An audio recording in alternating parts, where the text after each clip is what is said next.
Hello and welcome to TVB News. The government will expand its COVID vaccination scheme targeting the XBB variant to cover more high-risk individuals in the community starting next Thursday.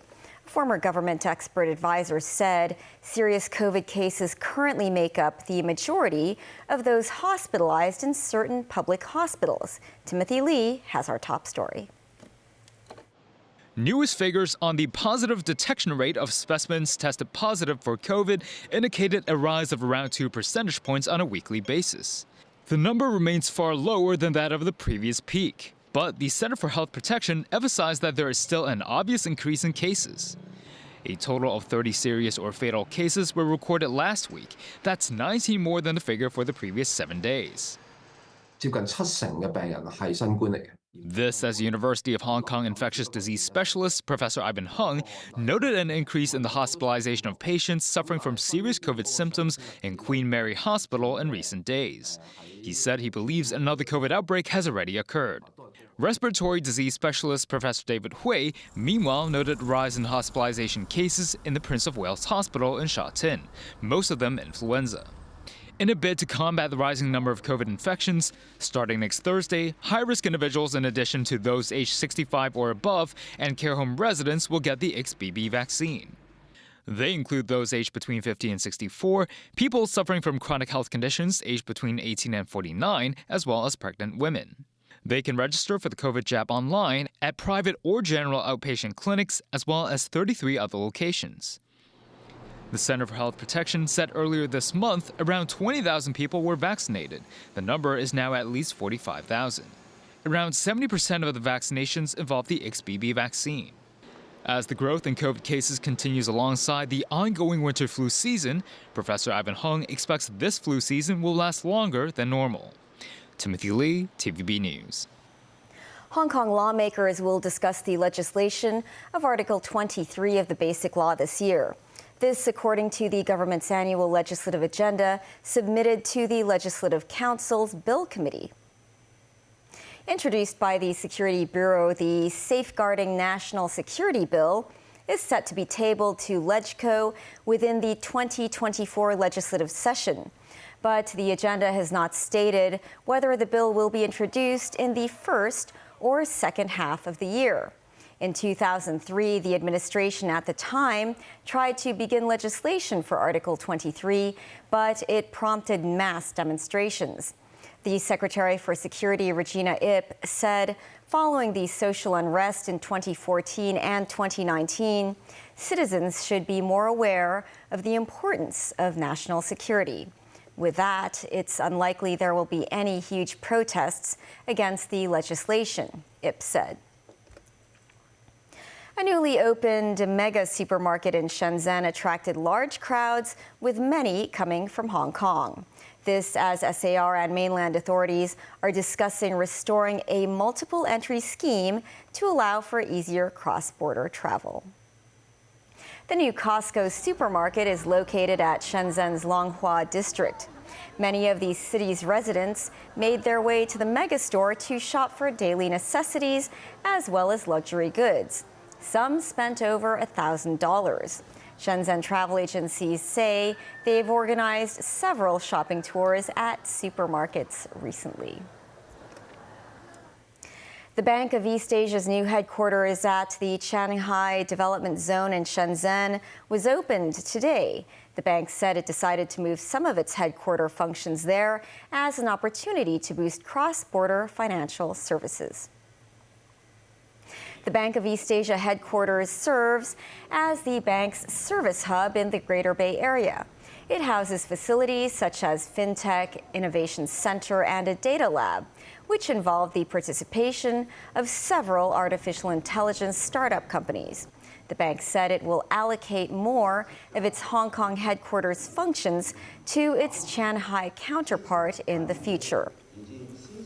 Chief Executive John Lee said via video conference He hopes further cooperation with Shanghai will showcase the advantages of the SAR's status as a global financial hub.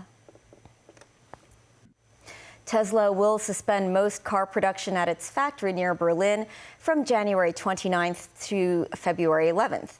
That's because it faces a lack of components due to shifts in transport routes because of attacks on vessels in the Red Sea by Houthi rebels. The U.S. electric vehicle maker is the first company to disclose an interruption to output due to the disruption. The attacks by Iranian-backed Houthi militants have forced the world's top shipping companies to avoid the Suez Canal, the fastest maritime route from Asia to Europe, which accounts for about 12% of global maritime traffic. Shipping giants such as Maersk and Hapag-Lloyd have been sending their vehicles on longer, more expensive journeys around South Africa's Cape of Good Hope.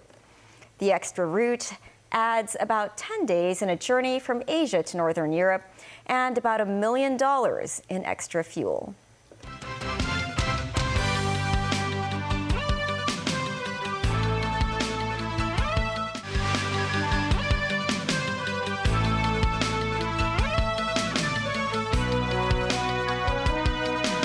Welcome back. Liu Jianchao, head of the International Department of the Chinese Communist Party, and the U.S. Secretary of State Antony Blinken are scheduled to meet in Washington later today. The Taiwan issue is expected to be on the meeting's agenda, and the U.S. government is planning to send an unofficial delegation to visit the island. Beijing urges the U.S. to prudently handle matters related to Taiwan and halt such exchanges. Jackie Lin reports. The U.S. State Department revealed its Secretary of State Antony Blinken is scheduled to meet senior Chinese official Liu Jianchao in Washington at 11 p.m. Hong Kong time.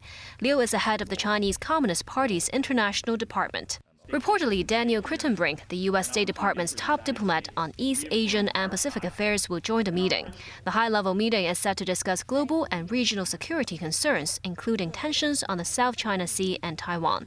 As the meeting is held just one day ahead of Taiwan's elections, a senior U.S. administration official reportedly said Beijing would be the provocateur if it chose to respond to Taiwan's election outcome with additional military pressure or coercion. But that official said channels of communication will remain open with Beijing, including diplomatic and the recently resumed military-to-military channels. On Wednesday, Liu already had talks with U.S. Principal Deputy National Security Advisor Jonathan Feiner. Both sides reiterated the importance of the consensus reached by President Xi Jinping and U.S. President Joe Biden during the November summit in San Francisco. Liu expounded on the Chinese stance over issues surrounding Taiwan and the South China Sea, while Feiner underscored the importance of peace and stability in that region. Reportedly, the Biden administration is planning to send a high-level unofficial delegation to visit Taiwan after the Taiwan elections. Delegates include former high-ranking U.S. officials. In response, Beijing's foreign ministry said Taiwan is an inalienable part of China and opposes any forms of official exchanges between the U.S. and Taiwan. Jackie Lin, TVB News. The U.S. Federal Aviation Administration is investigating whether Boeing failed to make sure a panel that blew off a jetliner in mid-flight last week was safe and manufactured to meet the design that regulators approved.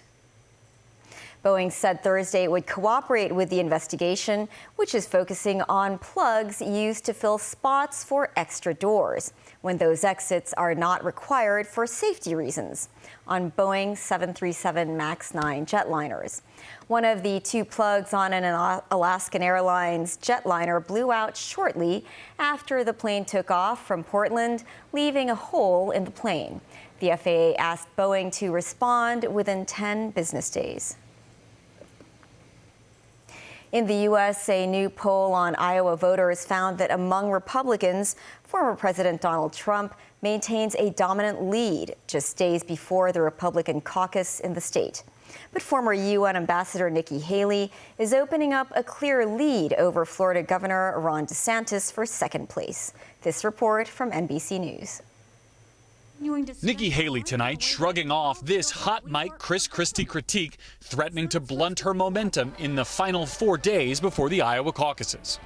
And she's going to get smoked. And you and I both know it. She's not up to this. How do you convince folks he's wrong and you're up to this moment? I don't have to convince people he's wrong because nobody in that crowd's asking me about that. I mean, they see politics is not personal for me. It is for the fellas. It's not for me. So get excited. 4 days until caucus. Haley has ridden rising poll numbers into a battle for second place in Iowa behind Donald Trump, hoping to defy expectations here. All the media pundits love to talk about how they know what's going to happen in Iowa. I trust that you did your homework. I trust that you know where you want the country to go. Her crowd's now growing. She's as qualified as any person running for president in the last couple decades. But Haley's recent rise has put a political target on her back. The Trump campaign launching a new ad highlighting her views on Social Security this morning. Haley's plan cuts Social Security benefits. And Ron DeSantis, who has focused his campaign heavily on Iowa and needs a strong showing here, mocking her debate performance last night. I think it was like a Hillary Clinton type performance. Haley expecting to outlast the Florida governor. It's going to be a two-person race. We know that. Our goal is not to worry about petty things that others say. It's more about what do we need to do to get that next vote. That's the news. Thanks for watching. Have a great weekend.